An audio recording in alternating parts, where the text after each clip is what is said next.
In rock and roll, ego is not a flaw, it is the fuel. And few men have burned brighter or louder than Gene Simmons and Nikki Sixx. On one side, we have Gene Simmons, bassist of Kiss, self-proclaimed god of thunder, businessman in platform boots, and perhaps the only man who could trademark his own tongue.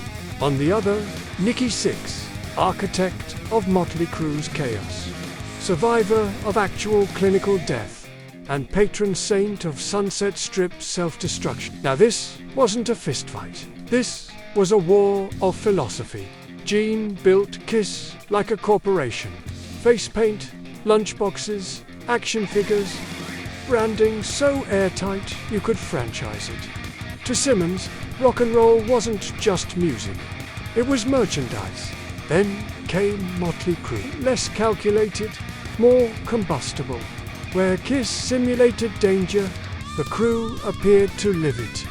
Arrests, overdoses, hotel demolitions. This wasn't theatre, it was Tuesday, and Gene did not approve. Over the years, Simmons publicly dismissed bands like Mötley Crüe as low-talent shock acts, all image, no musicianship, loud hair, thin substance, which is rather rich, coming from a man in 7-inch demon heels.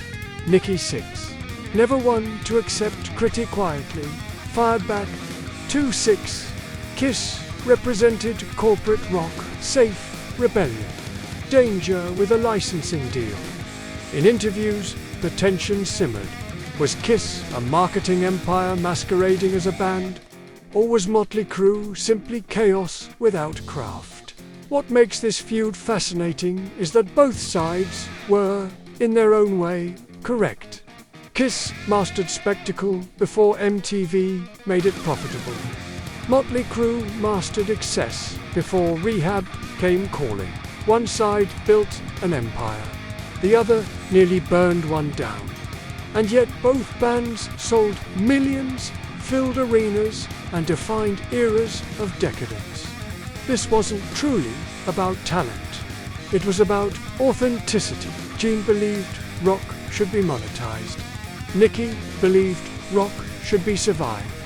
In the end, neither destroyed the other, because glam rock has always had room for two things: the businessman and the man who breaks the business. And if you ask them today, they would probably both insist they won. Which means they probably did.